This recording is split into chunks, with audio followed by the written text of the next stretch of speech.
the hit TV show Lost, there were always heartbreaking moments. Times when characters would die in sudden and shocking ways. One of these characters didn't even make it out of the first season. This character died while climbing up to a plane, which fell to the ground, gravely injuring him. Despite the best efforts of Dr. Jack Shepherd, ultimately, this character had to tell Jack that he knew he was going to die and Jack needed to let him go. It's something important to remember when you're heading towards any sort of ending. There comes a point when you need to let go, even if it hurts. For this lesson, we'd like to thank Boone right here in the Doom Room. I'm Alex. Oh, man, sorry. Well, we're saying goodbye soon here in the Doom Room. I'm Justin. I'm Pete. Wow, we can't. Rhyming doesn't matter anymore. That was a lot of wind-up. Well, welcome to the show, Pete. We're going to be talking about the Doom Patrol, Season 4, Episode 11, Portal Patrol. And I got to tell you what, my rhyming dictionary getting very loose at the end here. Wow, it's true. That's all. When you started with a Lost reference, I was like, ooh, he's clearly been building up to this one. And I was like, oh, nope, maybe not. Well, spoilers for this episode if you haven't watched it on Max. This is the second to last episode of Doom Patrol. The Doom Patrol has been thrown in a time portal. They are wandering through time, and ultimately they've lost their immortality, so they're trying to get that back at the same time. So in this episode, we see them jumping to different points in history, specifically interacting with Niles Caulder in order to get big guest star. There we go. In order to get the smiles for Niles. Wheelchair episode. And we get some big revelations about everybody on an emotional level. We get some big revelations about the continuity of the show. We get some big changes for Jade and Cliff in particular, among other characters. Yeah. And by the end, everybody is headed towards the final conflict. We've got Immortus, we've got Butts, we've got one last episode to go. But Pete, I want to start off with this. This is jumping ahead, but we had Jane's storyline here. Jane, as she travels back in time to talk to Niles and try to get her immortality from him. But in the process has another, I guess you call it a therapy session with Niles. One more sit down. One more sit down. And we finally get what you've been asking for all season. I will tell you, I gasped when it happened, like gasped out loud when, again, spoilers here, but the underground showed up behind Niles when Jane finally owned the fact that she was raped by Kay's father. They were all sexually assaulted by him. That's the big revelation. That's the thing that brings her puzzle together, is ultimately understanding that they're all part of the same whole. But we get to see them all at the same time. We get to see Hammerhead. We get to see Chainsaw Nub. We get to see Pretty Polly, all the rest. Pete, how are you feeling here? Oh, I'm feeling a lot better. This episode was a huge hit for me because it's the team started to work together. We finally dealt with the underground. When she picked up the tape that said Hammerhead, I got choked up. I was like, oh, Hammerhead, we'll never get to see you. And then we did. And I was just, when they cut to the shot and all of them in the room, I grabbed my pearls. I was like, oh my God. Yeah, just so great. That we're finally dealing with that. We finally kind of got the last piece of the puzzle, put it together, and it was emotional. It was really great to finally be able to deal with that. I wanted a nun with the chainsaw, but other than that, it was so great to see everybody. And if you want your own set of Pete's pearls, you can buy them in our merch shop. They are they're beautiful, expensive, yes, but you have to pay for what you love, you know. Yeah, I'd also mention, Pete, just as a hot tip, it's a little easy to find a nun that doesn't have a chainsaw. Like, you can go to but almost any church. It's a combination that you rarely get, so having it on the show was such a huge hit, and to not get it one last time. Well, that's what I'm saying, but if you were pleased with the idea of just seeing nun sans chainsaw, go to church, man. Well, it all comes back from thanks for that hot tip. I could have put that together, but I think Shakespeare said it best when he in Romeo and Juliet, when they told Juliet to get thee to a chainsaw nunnery, and she ran out the door, and that's joined up. Classically trained, ladies and gentlemen. Yeah, I'm hoping even if it's after the credits, if we get it like just kind of a her cutting down the a title card or something. You know what I mean? Just one more time. Yeah, that's not going to happen. But I will say, all season we've been asking about what's going on with the underground. Why are you holding back the underground? Where are they? This is very frustrating. What's going on with Jade's storyline? They're dragging it out. I'm ready to apologize to the staff of Doom Patrol because as you should. Well, no, I really think like they nailed this moment. Like Pete is saying, that shot of coming to the assembled underground behind Niles, like I said, I gasped, I got choked up. That was really beautifully done. It only works if you hold back on that all season long, and I apologize for doubting them because I think it crushed it. Justin, did it work for you as well? Yeah, and in fact, like this episode was really fun, really chaotic. There's so much going on, and the fact that what emerged at the end was this like sort of the final Jane focused episode, and maybe best and final, if I can use a topical phrase, for Jane's character, I thought was great. It was such an affecting moment when we saw the whole underground there, and they were able to like pull this show, covers a lot of this territory a lot. They're like, hey, they're their own biggest problem. They can't get out of their own way. Jane's trying to sort herself out has been almost every episode has touched on that. Yeah. And the fact that they were still able to bring it together and make it feel new while ending where we've been 100 times in the room with Niles Caulder, I thought was just like really hard to do. And when this episode started, I was like, oh, it's Endgame, but for the Doom Patrol. I did not think they would be able to get to such an emotionally affecting moment. Oh, go ahead, Pete. I think that's what's nice. It's like we're really getting some great moments with some great characters. I mean, as soon as we saw Madame Rouge back at the ant farm, I was like, oh, shit, it's on. Like, oh, you're making her go back here to deal with all that? Oh, that's awesome. Like, this real exciting moments in this episode. Well, I don't want to move on from Jane quite yet because I have a question for you guys. This is something that I was just struggling with a little bit while I was watching the episode, and I'm curious to hear from both of you about how you felt about it. I felt a little torn about outright saying that Kay was raped by her father. And the reason is not like, oh gosh, I'm uncomfortable about saying that, because you got to put that stuff out there. That is things that horrifically really happen, and I appreciate taking it head on. But it's been the story the whole time. It's not like this was a twist. Yeah, they've been hinting at it, and you know what I mean. Yes, that's the thing. Is I guess my question is, do you feel it was necessary to say out loud? Well, I tell you what, though, I think having it blocked out, like giving, this is a horrible situation, but giving that feeling of somebody who, when they go through a traumatic event, kind of blocks it out or puts something else on it. And then the fact that all her personalities and Niles were sitting across that table saying, say it out loud, get this giant weight that you've been carrying, just kind of like, you know what I mean?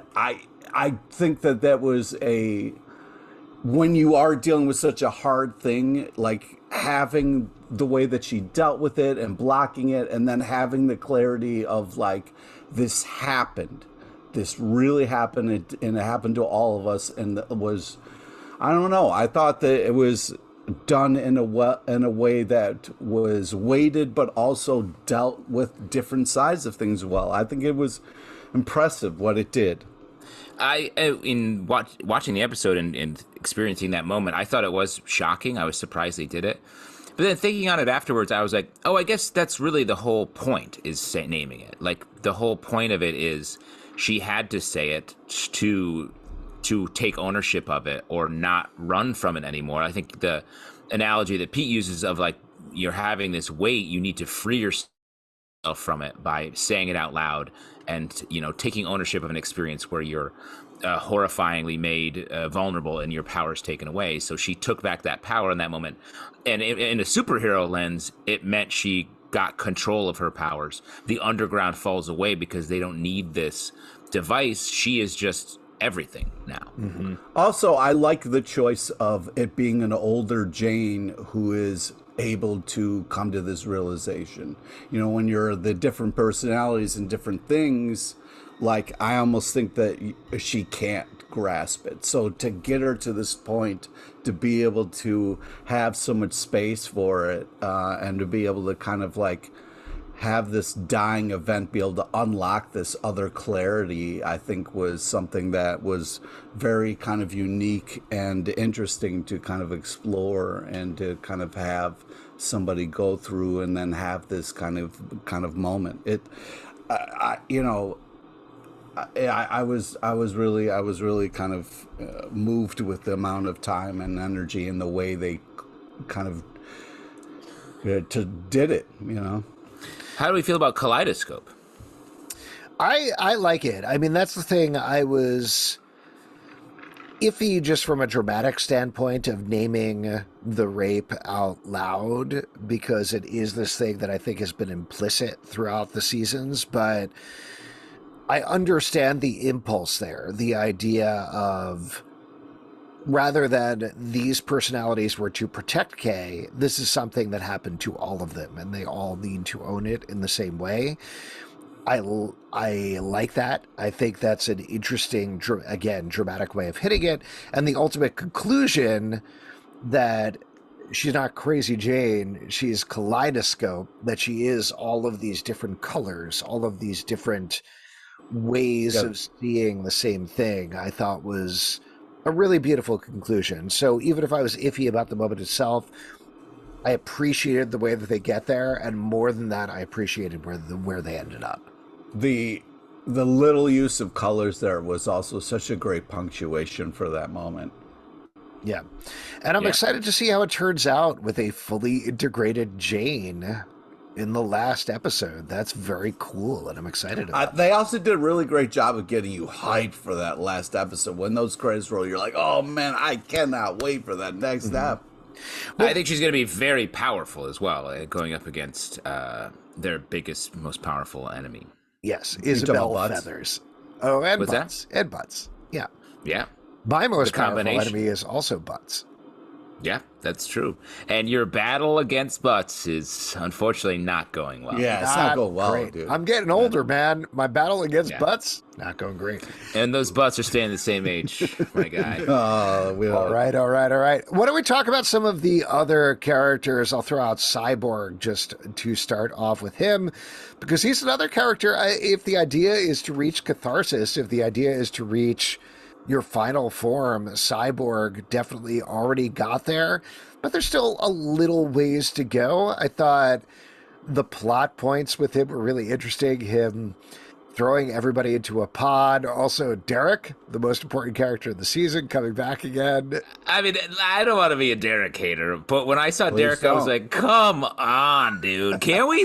And he's like, look, I made Mr. Invincible, the robot we designed when we were kids. I was like, what? Why is this part of this? Hey, I thought this kind of final evolution of Cyborg being Cyborg and being cool with being Cyborg and kind of being able to, do an SOS and his one friend be the guy who answers through their childhood connection, I thought was really nice. Also, was that his maybe possible daughter? Was he talking in the future? Like, what was that? Maybe.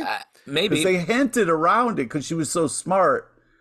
I thought it was really cool of like I don't know. I thought that was kind of a neat little thing. It could be. I mean, to me, it felt like they were like, you could be a hero all you want, but the real gift you have is to teach these kids to be smart and to make their own toy robots. The thing that Toy made it robots. acceptable Come to me on, about dude. the whole Derek thing, because I'm definitely right there with you, Justin, where I was like, why are we going back to I this hate guy? him. Yeah. Is the idea that Vic was the ultimate teacher and like the guy who is running this school and everything. He comes in for the future. He talks to himself. That made it forgivable to me. It made Derek not like the main driver behind this storyline so much as Vic. So I like that move. Yeah. But yeah, fun stuff and fun, great line about like technically we're inside you when they're all inside of the sphere or the dodecahedron or whatever it was. Yeah. There's, This I mean, was- just from that jumping off point of everyone just like clinging to cliff, the horse gut rider goes off above them, and they're like, "What's happening?" Like to me, I was like, "Oh, this is the level of weirdness that I want from Doom Patrol." Was that yeah. first moment, and then they all get sort of wrapped up in Cyborg, and it feels like a weird. Old Doctor Who, like weird British show that's on at midnight, and you're somehow watching it through a staticky TV or something. Where you're like, "What is this?" I love that. I also appreciate that all of the characters call it out when he's like, "Here, take my knuckles." That Cliff's like, "What? What? Gross." Ew. But you're right. That's the weird fun of the show. Of like, oh, of course, everybody takes a knuckle. Yep. Oh yeah. Yeah. And they just roll with it at this point. They've been on enough adventures that they know it's okay. Another character to throw out there, Larry. Larry goes back in time and encounters himself. He and Keeg encounter the negative spirit. We find out the negative spirit was probably puppeting Larry a lot and walking around with him, and they have a little conversation about it. They hinted about that throughout the seasons. Absolutely. Given we've been kind of down on the Larry storyline, I think we got kind of a bulky one here. Justin, how did you feel about this? I just feel like as a lot of the other characters make some bigger choices, Larry just feels like he's still stuck in the mud, and he gets even more, negative revelations here about how, hey, you're infecting Keeg with all your bad vibes. And I like that idea, but I was such surprised that everyone else makes progress and Larry's still like, I don't know. I don't know, man. And get there. We're getting there with them. I hope we got like 48 one minutes. more rep. Yeah. So I guess we'll see, but I really like you pass your fear to Keeg is a nice thing, and sort of like it's interesting that his story is like a father-son narrative. Keeg meets its father, and Larry is sort of the other father of Keeg, I guess you could say, or the spiritual father. And so there's just some nice stuff there. I just want, Larry's one of those characters that is such a melancholy presence, and I just want to see him in a pendulum swing up as opposed to sort of still frozen there. Well, I think it's a little bit like, he kind of went back in time or whatever to a younger self I was hoping would give him a little bit more of a confidence talk of like, hey man, you're fucking up your child. So trying to be so fearful and weird around him more as like hey, you're doing great. Like, let's kind of, not be so fearful around your entity or whatever that thing is that's leeching off your life. But so it was a little bit, I agree, it was a little bit of a downer for kind of like, hey, instead of going back and being more connected with Keeg and, his younger self, it kind of did the opposite. So I'm hoping for a bigger pendulum swing in the last step. My big problem with Larry's storyline is it feels like he's being obtuse when he's engaging with these characters. Like, I understand we're viewers, we're not in this situation, but when he goes into a situation, he talks to the negative spirit and is like, why are you so bad? You're a bad negative spirit. Leave me alone. You hate me and you wanted to destroy me. And it's so clear from a viewer's perspective that like the negative spirit is trying to help him and give him advice. Yeah. And it's like, and it's been doing that the same always. For 4 seasons at this point. Yeah. Yes. So to your point, maybe Pete, I mean, maybe this is what you're getting at. I just want Larry to like shut up for a second and listen to think about what's actually happening, because and maybe that'll happen the next episode, but it's frustrating to watch him engage with both Keeg and the native spirit where they're like, we're very gently talking to you, and he's like, whoa, what are Fuck you guys. Yeah. I'm making weird decisions without consulting you at all, and it's about your lives. And yeah. And mind you, people act like that. Like that is a realistic thing. Yeah. Very realistic. Yeah. But it's frustrating to watch on TV. Yes. Definitely. And I would say that like Larry's story has shifted from like this self-flagellation outsider story from the earlier seasons to this is sort of an indictment of like helicopter parenting. It feels like all of his lines are just Keeg. He says the word Keeg. Like that's got to be 50% of his spoken lines. There's Keeg. Yeah. And then it's like you're putting your fear into your son is what I think the criticism of like what a lot of modern parents are. And it feels like someone on the writing staff or show is like, that's what he's doing. Let's get that. So I hope that is part of the final resolution next episode. But I mean, it was such a powerful Jane story, some Cliff stuff here. Madame Rouge, I think it's a good story. If we're leaving the next episode to be about Larry, I'm also surprised about that. Well, I think like also speaking of frustration with the show, like Cliff kind of going back and forth between being nice and an asshole. Like finally he kind of comes together and clicks in this last episode a little bit. I mean, that's all he does in this show is be nice and then also an asshole. That's literally his. Yeah, that's not even an arc. That's just the guy. No, there's a lovable asshole, and then there's the guy who's goes back and forth trying to be a good father for his daughter and then making horrible decisions that's hurting that relationship he's trying to protect. Well, just to give a brief overview of his storyline here, Cliff goes back in time to Paraguay right after Willoughby and Niles Caulder have gotten the skid tag off of Immortus, who gives Niles the immortality and gives everybody else their immortality or longevity at the very least. And they end up fighting at a bar with some of the flunkies of the German. I don't remember the name of the character. Yeah. Whatever it is, it's a bunch of guys with lit up axes. And ultimately Cliff accidentally breaks Niles' back is the outcome there, which is the thing that makes him realize like, oh God, why is this my fault? Why did I do this?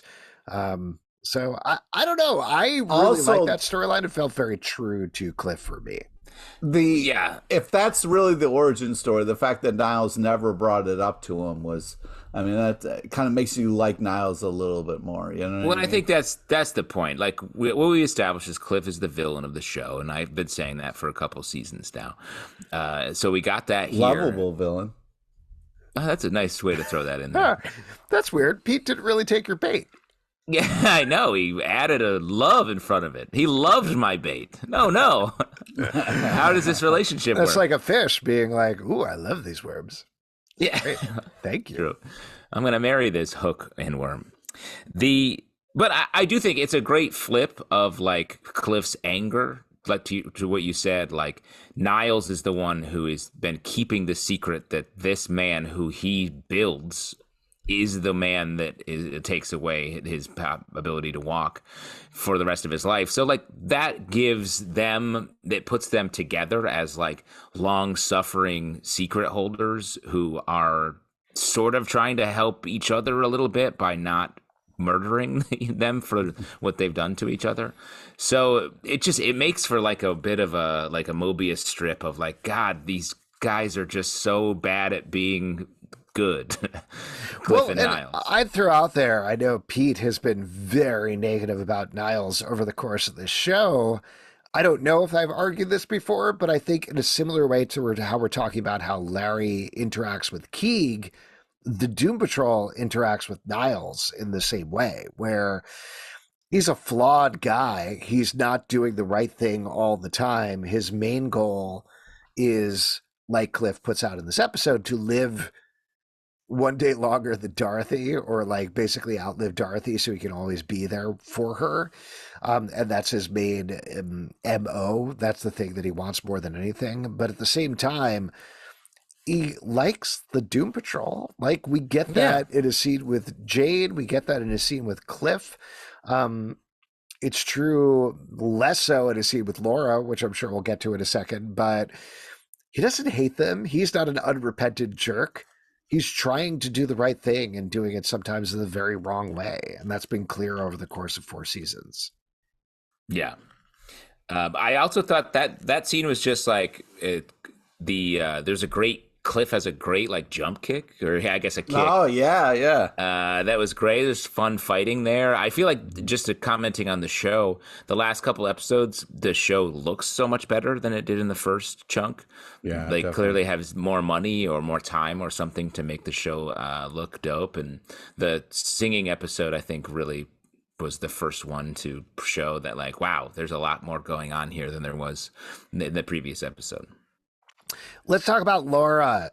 We mentioned her earlier, but she goes back in time, as Pete said, to the Ant Farm and encounters herself and Niles. I thought the scene of her confronting herself and being like, I hate you was... Yeah, it was cool. Oh, man. I was worried she was really going to kill herself. And I was like, no, then you're going to get wiped out too. But yeah, when she realizes where we are and has the line, fuck me sideways, I was like, oh, well done. Well done. Yeah. The whole thing, and the putting the stamp on her own forehead it felt like something she's personally fantasized about, and she got to do it, and sort of like I felt surprised by that moment. Like they sort of got to it in the way that felt very unwriterly, felt very organic. And that's hard to do when you're like, it is. Because I bet you start with that image from a writing perspective. Like, we want to see her put the weapon stamp on her own head. How do we get there without it feeling like it was too fake? And they nailed it, I thought. Yeah, they do a great job in the show of like planting the seeds and then really kind of taking care of it along the way, and then just kind of cashing out on it later at a perfect time. Yeah, overall, I thought this was a really good episode. A couple of little lines that I wanted to call out. Cliff saying, drunk Merlin is here about Willoughby. Yeah, oh my God. Very funny. Also, this is such a stupid joke, but nobody says it like Brendan Fraser. Willoughby saying, where are you from anyway? And Cliff saying, oh, I just came here from fucking your mom. Yeah.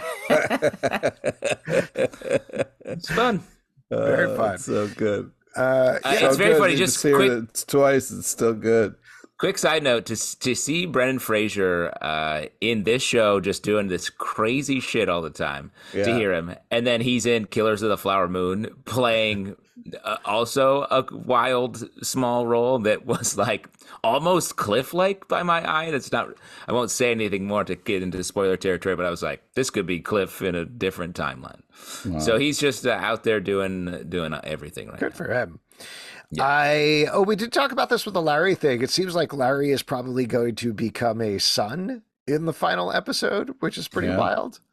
Well, now that I was like, oh, that's cool. But then I was like, do they mean he becomes like son S-O-N? Were we trying to use that language here? So I don't know. Metaphors. I'm curious Similes? what they... Wait, what are they? Homonyms.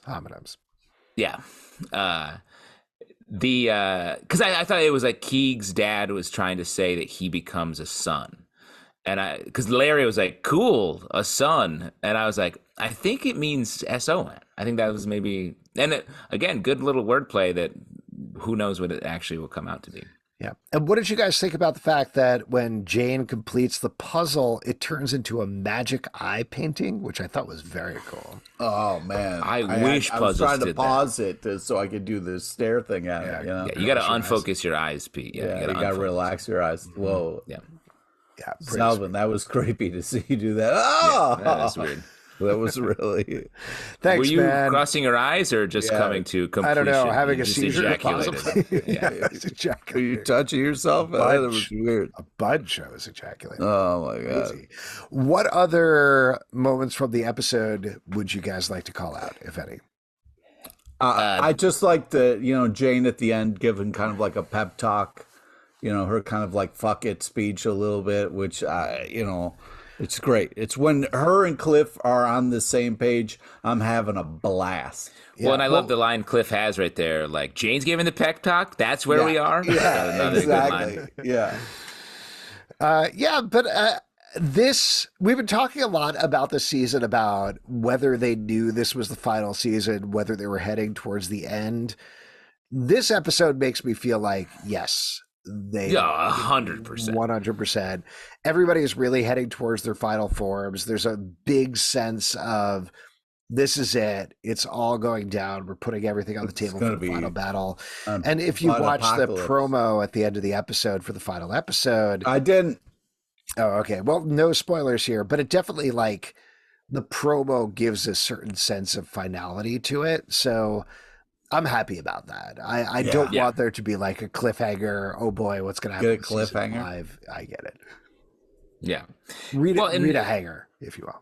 Well, and that's what, like, Rita was notably not here at all in this episode. So feels like she's going to end up getting a lot of the story weight next episode, and assuming Larry as well in there. So that's exciting. I mean, because the two of them are great together too. So hopefully, I guess you'd hate Cliff, but that's fine.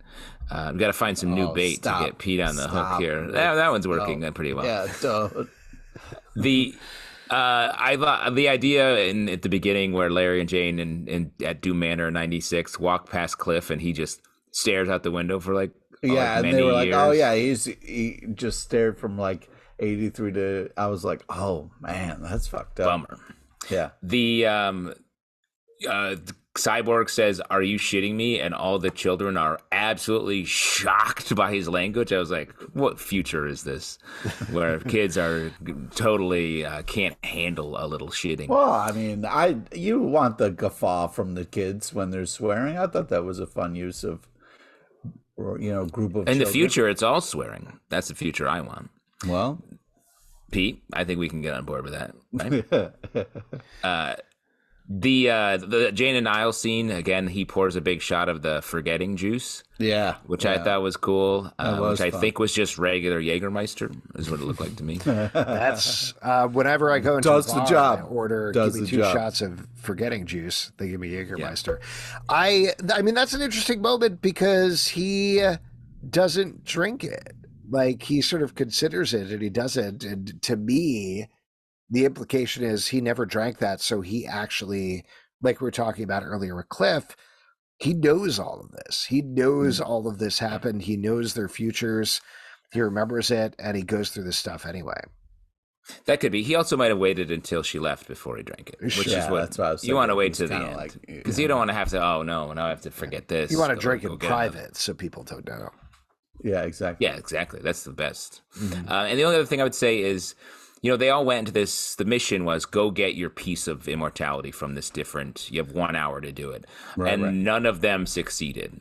But they all got a piece, except for maybe Larry, of what they actually needed to complete their lives and personalities. So that was a nice little fake, real mission versus stated mission. Yeah. At this point, go ahead.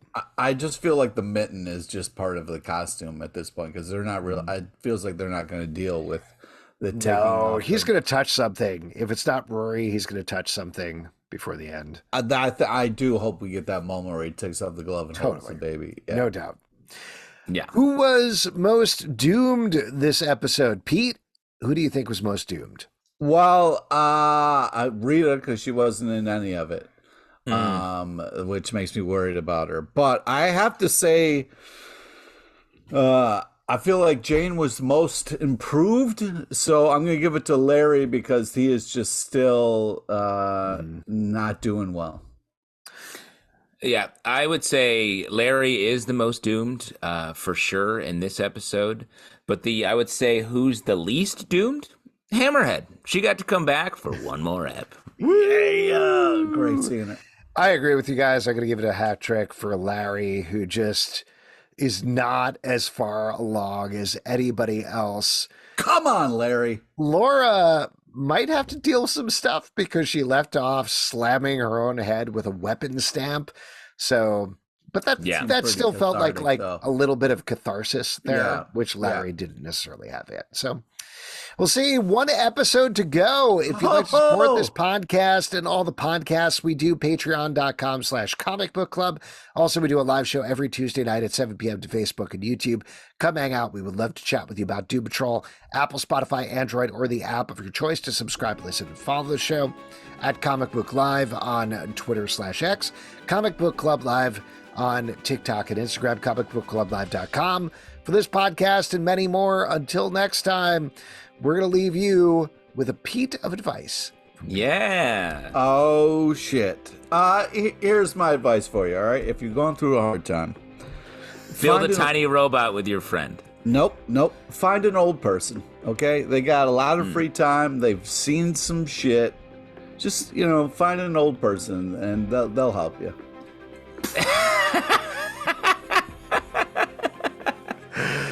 Thanks, Pete. I'll try that. Find an old person, or as you like to call them, like future corpses, coming soon corpses. That's right.